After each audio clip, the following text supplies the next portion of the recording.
future of fracking in the UK could be decided at a public inquiry currently taking place here in Blackpool. And for one small rural community, the decision could have far-reaching consequences, as I've been finding out. The village of Rosica is situated halfway between Blackpool and Preston. The land is flat and fertile, perfect for farming. But it's what lies beneath the surface that's thrust this sleepy community into the spotlight. Rosica and the surrounding area sit on top of a bed of shale gas that lies 1.5 miles underground. Energy firm Cuadrilla claim the Bowland shale gas reservoir could hold up to 1,300 trillion cubic feet of natural gas. Last June, Lancashire County Council rejected plans to frack at Rosica and nearby Little Plumpton.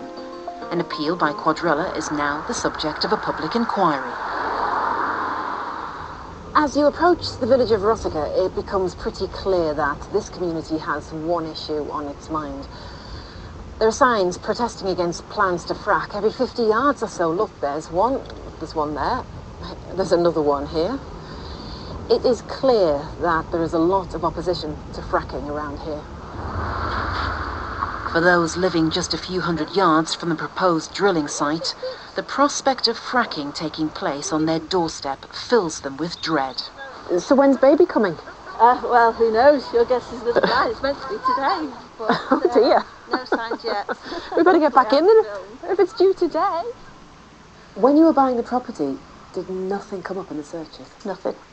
4 people came one Tuesday afternoon about 3 o'clock, came knocking on the door to say that Cuadrilla were putting in an application for exploratory hydraulic fracking at Rosica Wood. So you get a knock on your door and the meeting is taking place at 3 o'clock night. And the meeting was at 7 o'clock that night. What were your concerns? I know that the studies that are out there and the evidence that's coming out is valid. It's large-scale studies done by top universities. The evidence is there to show there is a link between the fracking process and health concerns, and that is extremely worrying. And within such a small distance from the fracking site, my children's health is particularly at risk. Both of my children were born here. Cheryl's neighbour, Jackie, has lived in the village for 48 years and says the prospect of fracking has divided the community. It can't possibly be the same. You get a peace here that you can't buy. No money in the world would buy the stars at night when I close my curtains, the birds that wake me in the morning, just the peace of it all. It's just been absolutely... Well, I've never wanted to live anywhere else, but it's changed. It's not the same place it was. Why? It's come as a wrecking ball in between the community, families, my own family. It's just not the same. What has this done to relationships within your community? The landowners think it'd be a good idea because they can get money from it. But the householders who live here are going to lose money dramatically. I mean, who's going to come to a premium house in a premium spot and pay the price when there's an industrial site 200 metres from your back door? But one local man does support fracking. Roy Gregory's construction business is located close to the Cuadrilla site. What's the distance between where we are now and Rosica Wood? 1.1 miles. And that doesn't worry you at all? No, not at all. I think it's necessary to separate one's sympathy for those householders who live in close proximity to the proposed fracking sites. And the plain facts are it's absolutely necessary that we take advantage of this free natural resource. So you think it's an opportunity that should be exploited? Oh, absolutely, yes. What do you think it is going to bring to this part of Lancashire, though? I'm confident that it will bring jobs. And the people that are doing the drilling are so closely regulated and controlled that there is no possibility that they will be able to cause any trouble or any ill effects. For people like Jackie and Cheryl, the prospect of fracking taking place right here on their doorstep Well, it's a nightmare. The proposed drilling rig would be sited just 200 metres from the bottom of Jackie's garden, and at a height of 53 metres, well, it would be visible from most of the homes in the village. But it's what's going on underground that worries opponents most, and its proximity to their village. They're worried that water and chemicals used in the fracking process will pollute the surrounding area for miles, something Cuadrilla categorically denies.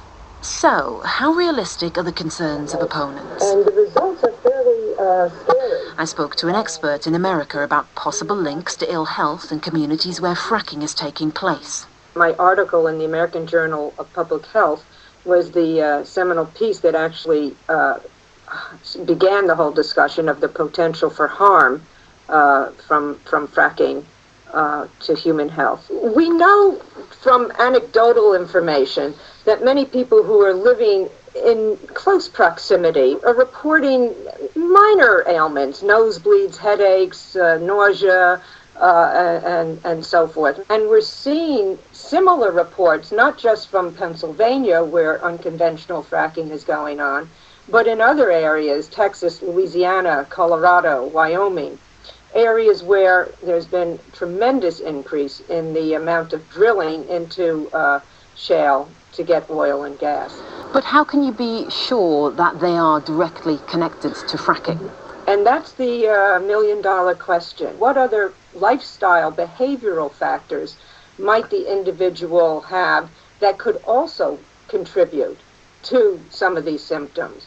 What about smoking? What about their diet? What about any other lifestyle factor? We need to take that into account and try and tease out, is it the actual drilling in the shale formation that's causing illness and sickness, or is it something else, or is it some combination thereof? Francis Egan is the man faced with the challenge of convincing others that fracking in Lancashire would be both safe and profitable. We spoke to Professor Madeleine Finkel, who's an epidemiologist in the United States, and she wrote a significant report in 2011. And her concerns were about public health. Would it not be better to study the long-term effect on public health? Because there is anecdotal evidence that there is a negative effect on public health. I think you've probably summed it up how I feel about it in your own question, anecdotal evidence. In the United States, there are roughly 9 million people living within 1 mile of a hydraulically fractured site.